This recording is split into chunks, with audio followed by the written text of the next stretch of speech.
warahmatullahi wabarakatuh. Innal hamdalillah wassalatu wassalamu ala Rasulillah wa ala alihi wa ashabihi wa mawalah wa ba'd. Sahabat Zakat TV yang dirahmati Allah Subhanahu wa taala, alhamdulillah pada kesempatan kali ini Allah Subhanahu wa taala memberikan kepada kita kemudahan, memberikan kepada kita karunia yang luar biasa sekali, sehingga pada kesempatan kali ini Allah Subhanahu wa taala memberikan kepada kita waktu untuk belajar bersama, mengkaji bersama, dan mudah-mudahan kajian kita pada kesempatan kali ini menjadi salah satu penjemput rahmat Allah Subhanahu wa taala. Bagaimanapun sahabat Zakat TV, kita tidak akan mungkin selamat di akhirat kelak, baik di dunia maupun di akhirat, kecuali kita mendapatkan rahmat Allah Subhanahu wa taala. Bahkan kehidupan kita, nafas kita yang terus mengalir masuk dalam diri kita, itu semuanya adalah karena rahmat Allah Subhanahu wa taala.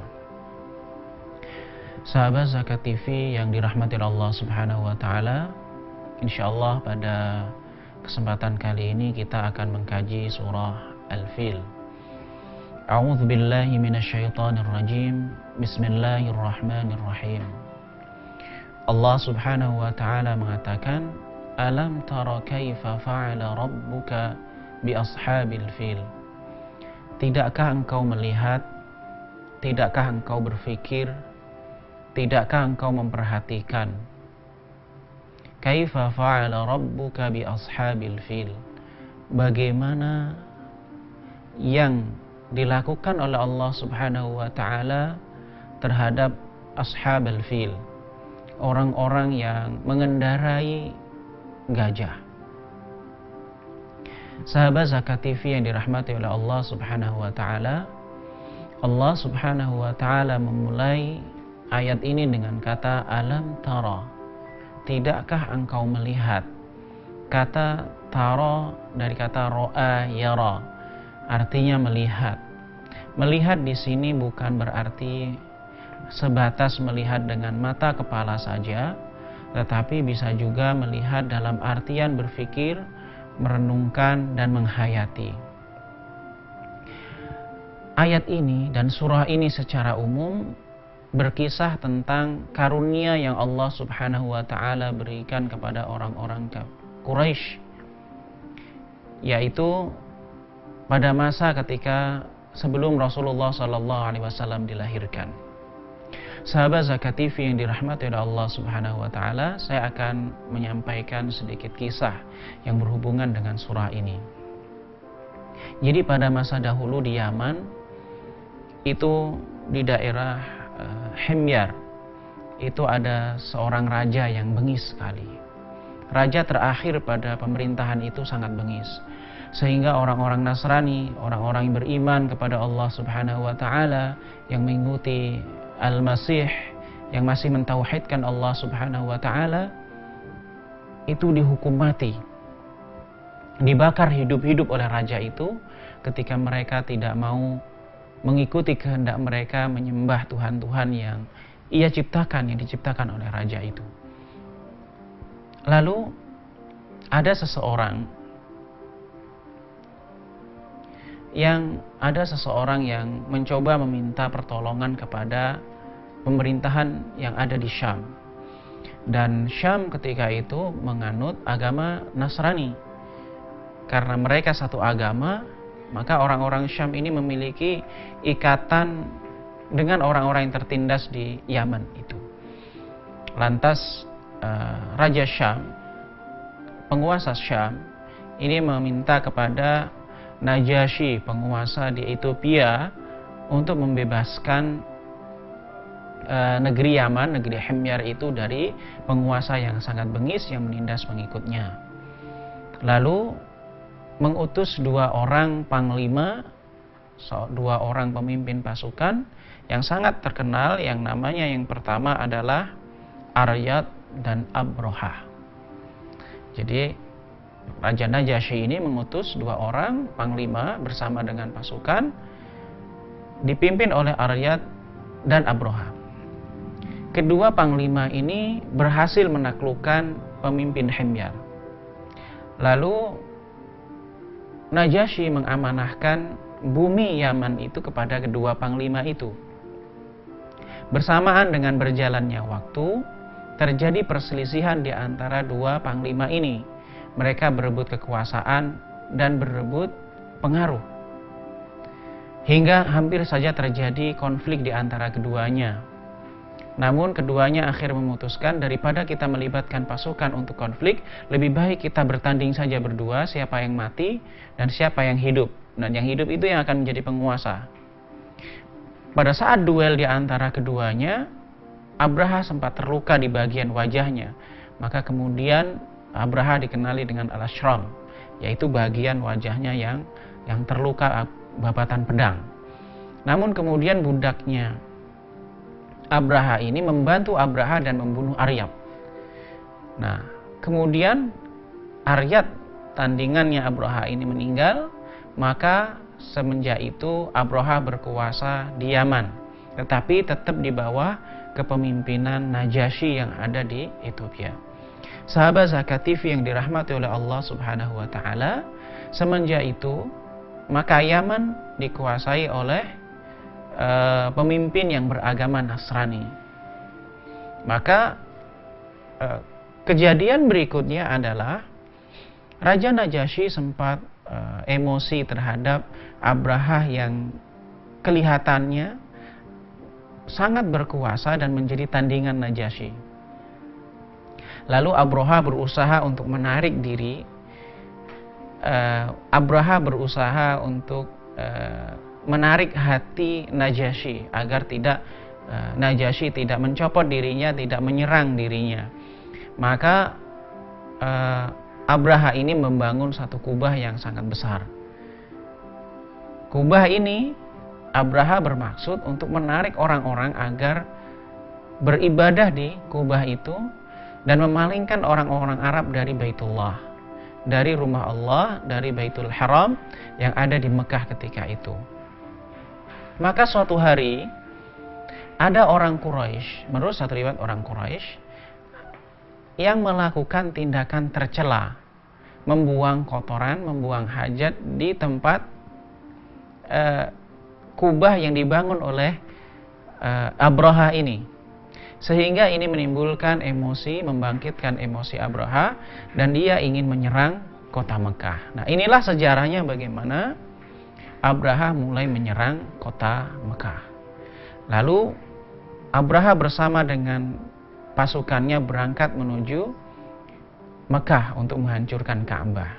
Di tengah perjalanan terjadi berbagai macam halangan. Beberapa pasukan dari beberapa suku yang di perjalanan yang dilewati menuju Mekah ini berusaha untuk menghalangi langkah Abraha, tetapi Abraha berhasil menaklukkan mereka semuanya. Sampai suatu ketika sebelum memasuki kota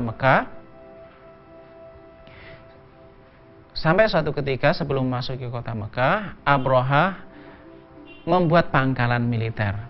Sahabat Zakat TV yang dirahmati oleh Allah Subhanahu wa taala, akan kita lanjutkan kajian kita surah Al-Fil ini setelah yang satu berikut ini.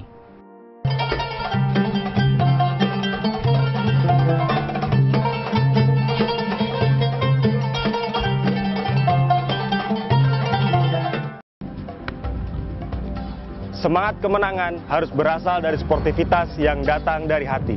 Saya Bambang Pamungkas, saya zakat di Dompet Duafa. Keluarga adalah sumber inspirasi saya. Kehangatannya datang dari hati. Saya Inneke Kusharawati, saya zakat di Dompet Duafa. Berbagi memudahkan rezeki, karena datang dari hati. Saya Ipo Santosa, zakat di Dompet Duafa. Dompet Duafa.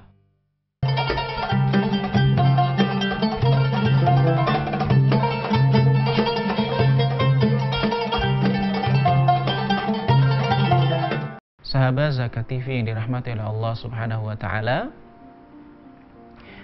ketika Abraha sampai di kota Mekah, ia membuat pangkalan militer. ketika dia sudah berada pada pangkalan militernya, ada beberapa binatang ternak, di antaranya ontanya Abdul Muttalib, kakeknya Rasulullah SAW, ditangkap dan ditawan oleh Abraha, pasukan Abraha. Sekitar 200 ekor onta milik Abdul Muttalib yang diambil oleh pasukan Abraha. Sampai suatu ketika Abdul Muttalib ini menemui Abraha. Satu kelebihan yang ada pada kakek Rasulullah SAW itu memiliki fisik yang tinggi, yang besar, dan memiliki wajah yang tampan. Maka ketika beliau ini datang, Abraha langsung turun dari singgasananya dan duduk bersama sejajar dengan Abdul Muttalib. Ketika berdialog dan ada penerjemah di antara keduanya, Abraha bertanya dengan Abdul Muttalib, apa sebenarnya maksud dirimu datang menemuiku begitu. Lalu Abdul Muttalib mengatakan bahwa saya ingin mengambil 200 ekor onta yang ditawan oleh pasukanmu, kurang lebih begitu ia mengatakan.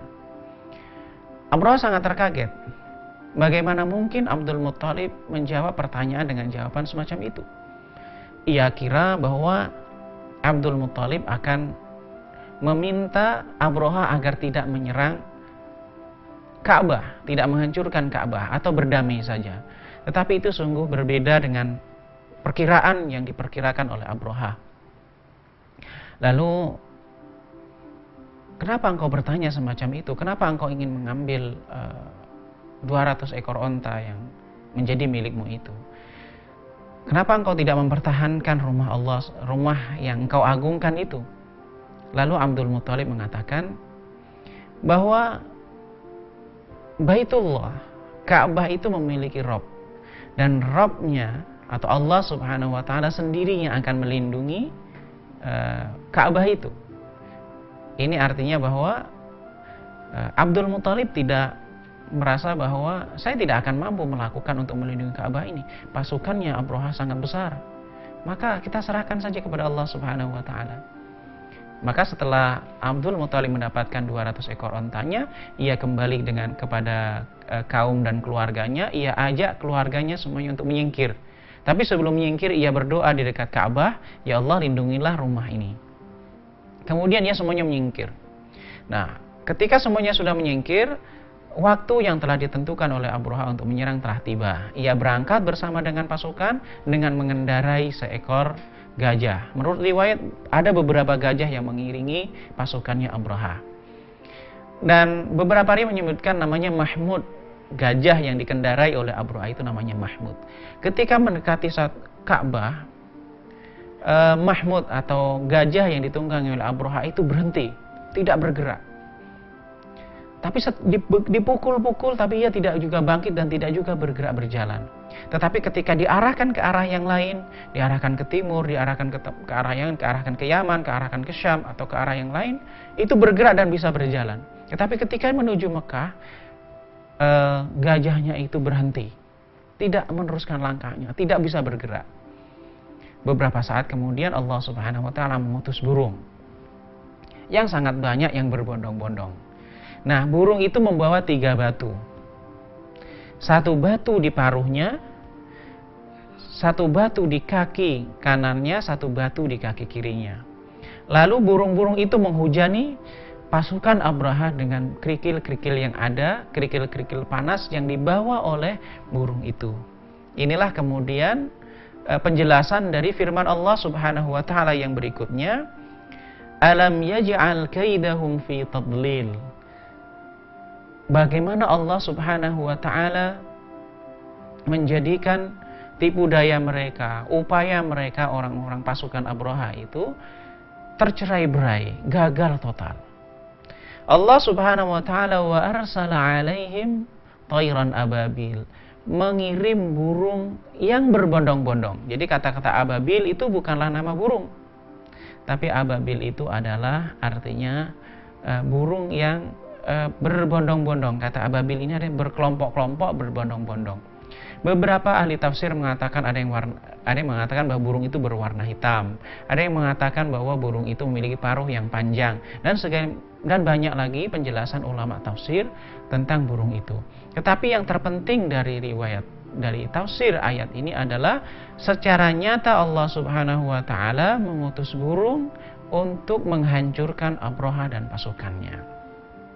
Lalu apa yang terjadi dengan Abraha dengan para pasukannya? Allah Subhanahu wa taala mengatakan tarmihim bihijaratin min sijil.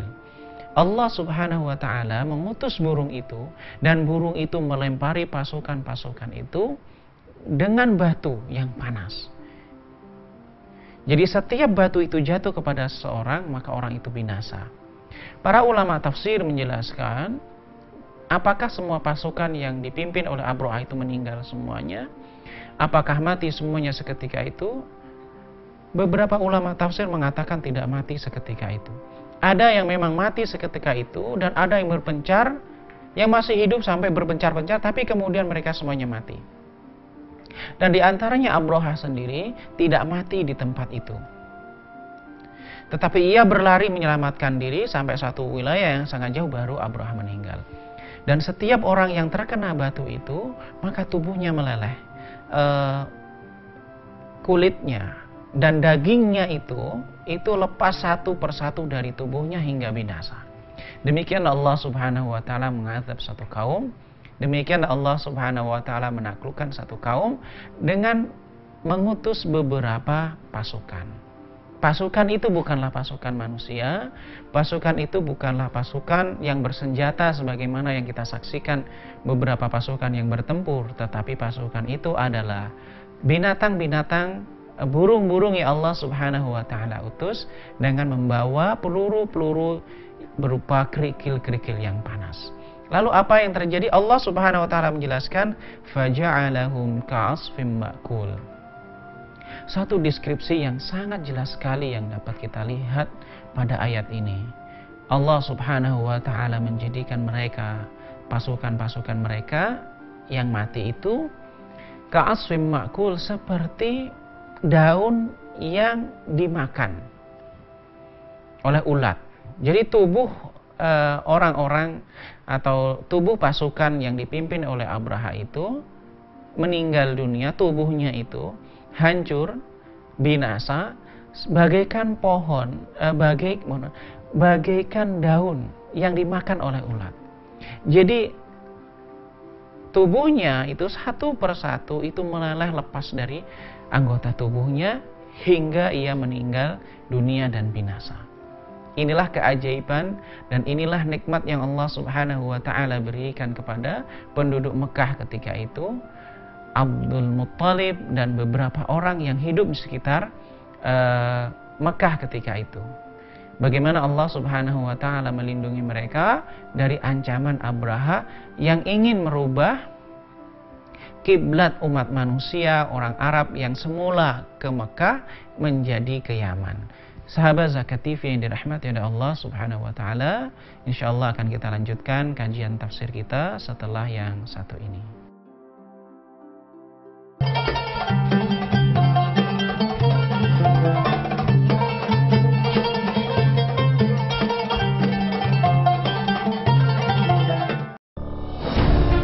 Ketika keindahan dunia merebak keselarasan, berbagi kemesraan. Ketika sejuta tangan merangkai kebahagiaan dalam kehidupan yang harmoni. Ketika zakat Anda wujudkan indahnya dunia.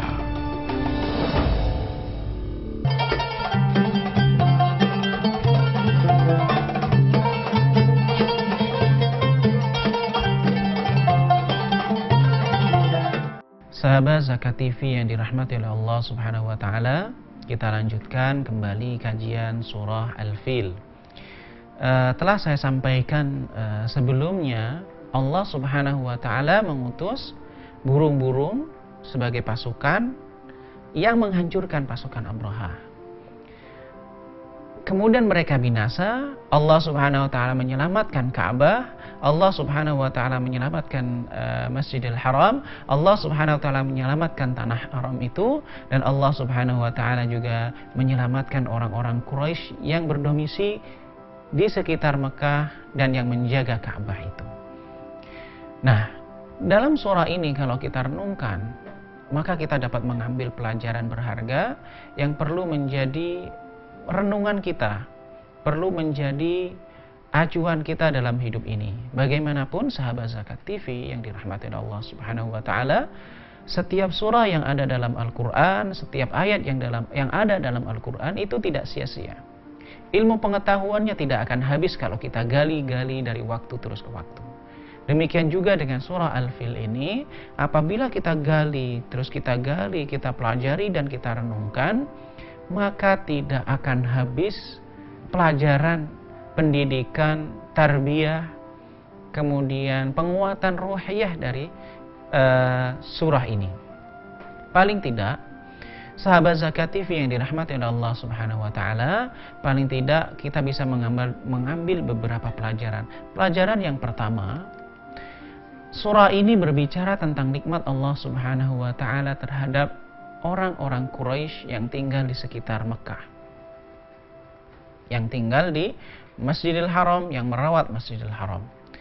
Maka ketika Allah Subhanahu wa taala memberikan nikmat kepada seorang hamba, tanggung jawab seorang hamba adalah mengingat nikmat itu dan mensyukurinya.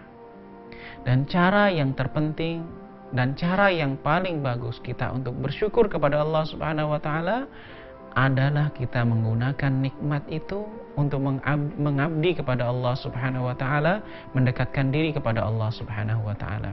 Nah, orang yang paling bersyukur kepada Allah sebenarnya adalah orang yang paling mendekatkan diri kepada Allah Subhanahu wa taala. Dan orang yang paling kufur nikmat kepada Allah Subhanahu wa taala adalah orang yang menggunakan nikmat Allah Subhanahu wa taala untuk mengingkari ketentuan dan syariat Allah Subhanahu wa taala. Maka bisa dipastikan orang yang paling soleh, orang yang paling bertakwa adalah orang yang paling bersyukur. Karena dia menggunakan potensi dirinya, karena dia menggunakan dirinya mengabdi kepada Allah Subhanahu wa taala. Dan bisa dipastikan bahwa orang yang menyekutukan Allah Subhanahu wa taala adalah orang yang paling kufur terhadap nikmat Allah Subhanahu wa taala. Inna syirka la zulmun azim. Sesungguhnya kesyirikan itu adalah kezaliman yang paling agung. Dan di antara kezaliman itu adalah menggunakan nikmat Allah bukan pada tempatnya. Dan syirik itu dikatakan kezaliman karena dia menjadikan sesembahan selain Allah Subhanahu wa taala yang seharusnya sesembahan itu Allah Subhanahu wa taala. Dan orang syirik itu adalah zalim karena dia menggunakan dirinya untuk menyembah selain Allah Subhanahu wa taala yang seharusnya ia gunakan untuk menyembah pada Allah Subhanahu wa taala. Sahabat Zakat TV yang dirahmati oleh Allah Subhanahu wa taala, nikmat berikutnya adalah Allah Subhanahu wa taala itu tidak memiliki kesulitan, tidak memiliki halangan apabila ingin menghancurkan satu kaum. Segala sesuatu itu mudah bagi Allah, segala sesuatu itu gampang bagi Allah. Oleh karena itu kalau kita ada persoalan, kalau kita itu ada masalah yang mentok, kalau kita itu ada menghadapi sesuatu yang kita itu buntu, tidak menemukan solusi, solusi yang paling jitu adalah kita menyerahkan semuanya itu kepada Allah, kita pasrah kepada Allah, dan Allah sendirinya akan memberikan solusi pada persoalan itu. Mudah-mudahan Allah Subhanahu wa taala senantiasa membimbing kita. Mudah-mudahan Allah Subhanahu wa taala senantiasa menjadikan kita hambanya yang bersyukur atas segala nikmat yang Ia berikan kepada kita. Dan mari kita renungkan, kita dalami ayat-ayat ini. Mudah-mudahan Allah Subhanahu wa taala memberikan kemudahan ketika kita berinteraksi dengan ayat-ayat ini, ayat-ayat Allah Subhanahu wa taala yang lainnya, surah-surah yang lainnya, sehingga kita semakin bertakwa kepadanya. Sahabat Zakat TV yang dirahmati oleh Allah Subhanahu wa taala, mari kita tundukkan hati kita, mari kita buka hati kita, kita mohon kepada Allah Subhanahu wa taala, mudah-mudahan kita dimudahkan dalam hidup kita. Rabbana ighfir lana dzunubana wa kaffir 'anna sayyi'atina wa tawaffana ma'al abrar. Rabbana ighfir lana ma qaddamna wa ma akharna wa ma asrarna wa ma a'lanna wa ma anta a'lamu bihi minna antal muqaddimu wa antal muakhiru la ilaha illa ant. Rabbana ighfir lana dhunubana wa li ikhwanina alladhina sabaquna bil iman wa la taj'al fi qulubina ghillan lil ladzina amanu Rabbana innaka ra'ufur rahim. Allahumma ij'al jam'ana jam'an marhuma wa tafarruqana min ba'dihi tafarruqan ma'suma wa la taj'al minna shaqiyan wa la mahruma. Allahumma ansur ikhwanana al-muslimin, Allahumma ansur ikhwanana al-mustad'afina fi kulli makan ya rabbal alamin. Allahumma ansur ikhwanana al-mujahidina fi i'la'i kalimatika ya rabbal alamin. Rabbana atina fid dunya hasanah wa fil akhirati hasanah wa qina adzabannar wa qina adzabannar. Allahumma salli ala Muhammad wa ala ali Muhammad walhamdulillahi rabbil alamin. Assalamu alaikum warahmatullahi wabarakatuh.